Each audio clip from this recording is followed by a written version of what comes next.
welcome. It's great to be with you all this morning. It's not often I get to be the opening act for Ajit Pai. So I'm going to try and warm you guys up for him, because I'm sure he'll be a lot more interesting. But I want to, Randy, thank you and what the Free State Foundation does just in terms of the great work promoting free market policies, economic liberty when it comes to communications and technology industries in this country, and the very insightful papers that you publish, the conferences like this one that you host are incredibly important to the public debate on these issues. And I'm just glad I have the opportunity to be able to join you today and share a few of my thoughts on what we ought to be doing to advance our country's digital economy. Before policymakers can talk about which communications laws need to be updated, and you referenced that in your opening remarks, and which regulations have outlived their purpose, we first need to understand where the United States stands with respect to its communications and technology capabilities. We often hear about how the U.S. is falling behind the rest of the world, how our broadband infrastructure is mediocre, and how our communications industries are not competitive. These claims are so often repeated by pundits and advocates and even comedians that they almost become self-evident. But the question is, are the claims actually true? And the answer is no. For instance, the Free State Foundation's own Christopher Yu recently published a paper comparing the United States and Europe in many broadband metrics. Professor Yu found that the United States fared better in broadband investment, network latency, delivering advertised broadband speeds, and overall broadband usage. But where the U.S. really outshines Europe is broadband deployment. 82% of American households now have access to a high-speed broadband connection of at least 25 megabits, compared to just 54% in Europe. And when it comes to mobile broadband, the gap is even more pronounced.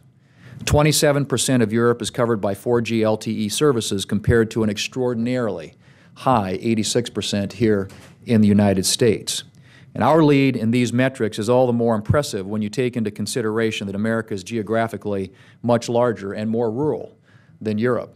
And I can add, some personal experience to this. I grew up in a town in South Dakota of 500 people out in the middle of the state. My father, who's 94 years old, still lives there, lives in the little house that I grew up in.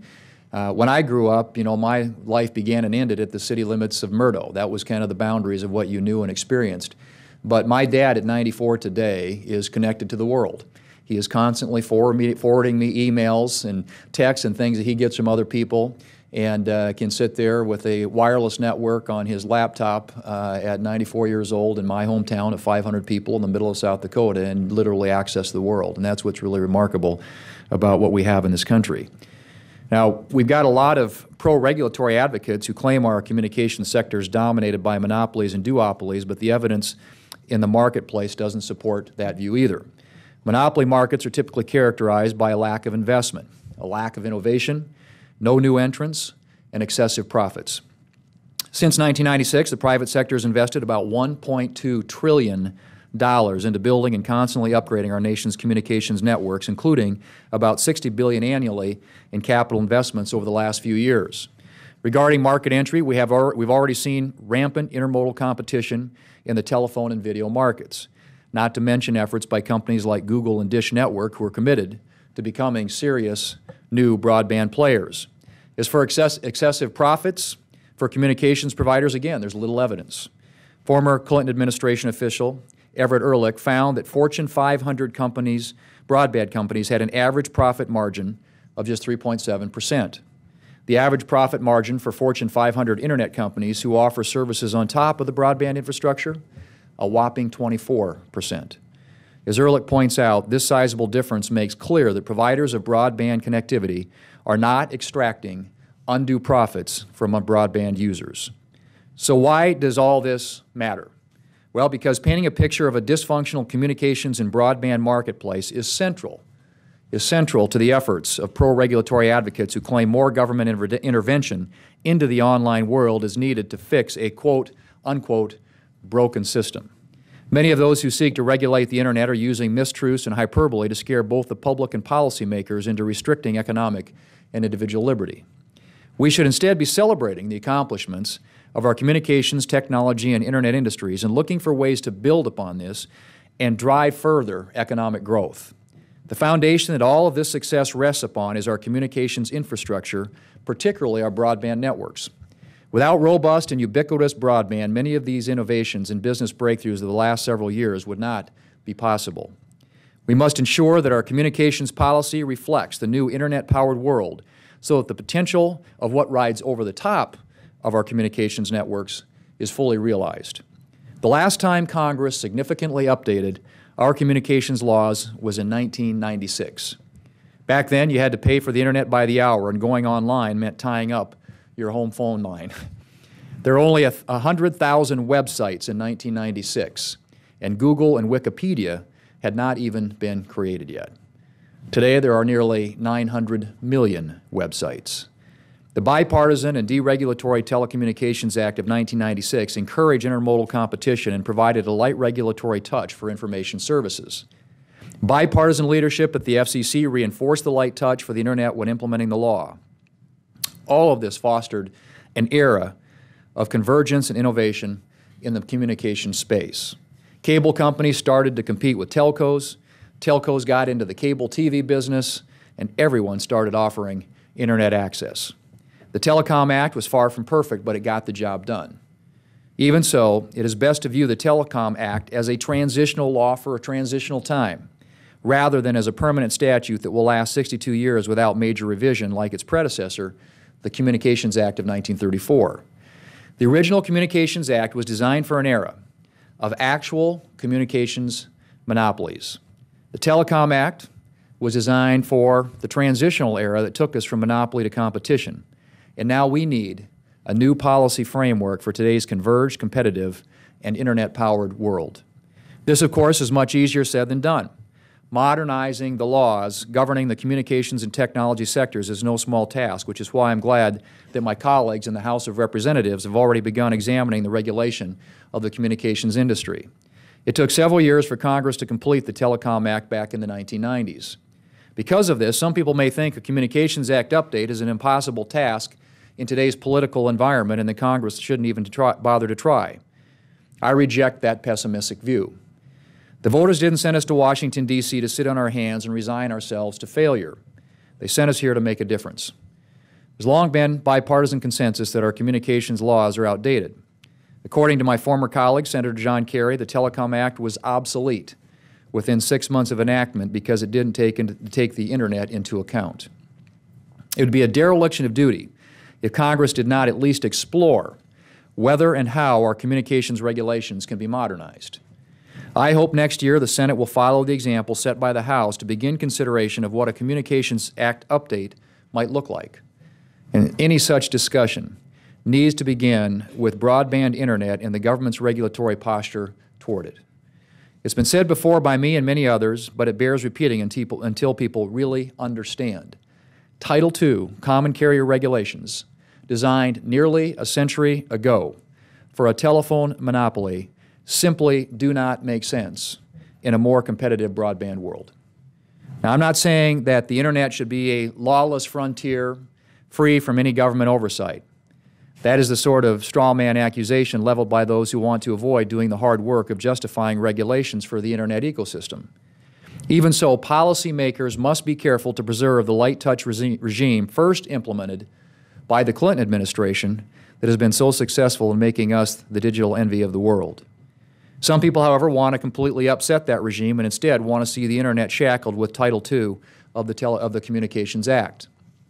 Title II is certainly not a light touch, and it certainly, with its burdensome rate regulation, property valuation, discontinuance provisions, along with many others, does not represent the light touch to which I'm referring.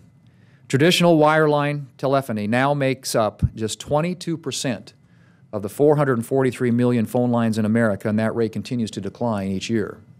When consumers are rapidly abandoning traditional Title II services, it makes little sense to apply Title II regulations to today's new technologies and business models.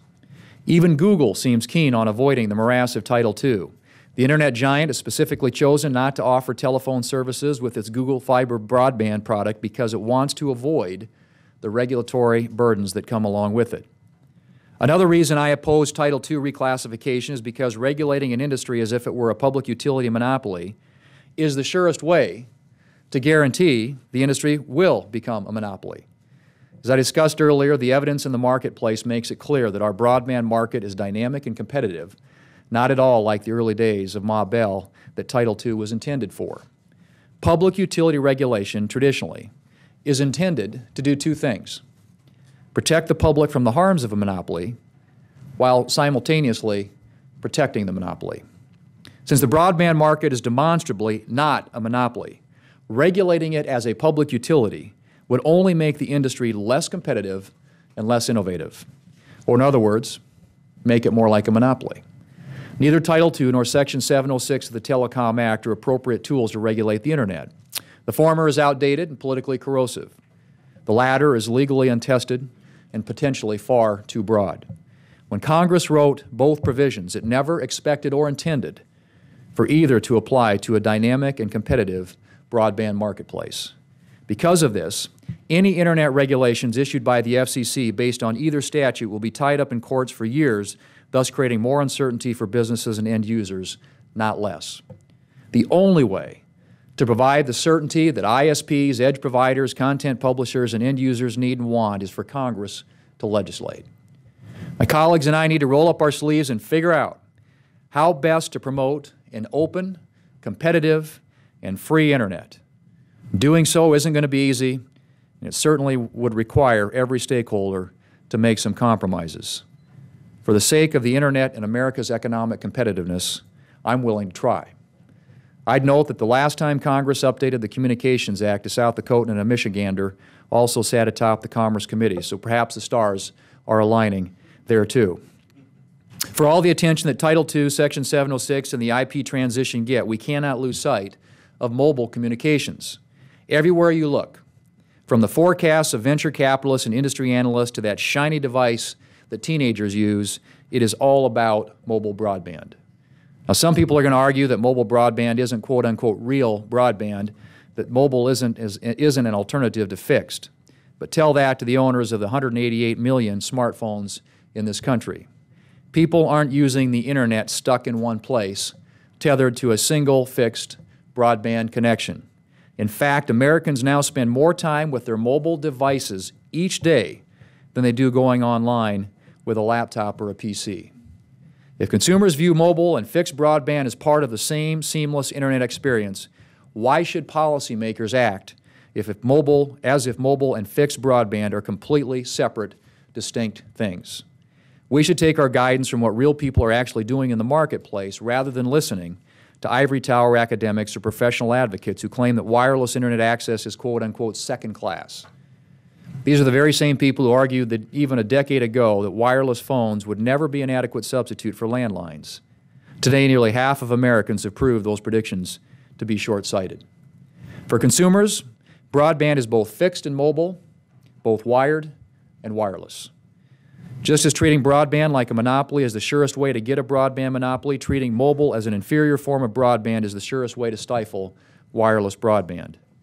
Rather than fighting the wisdom of the crowds, we should embrace it and pursue policies that make the mobile Internet experience even more powerful and robust.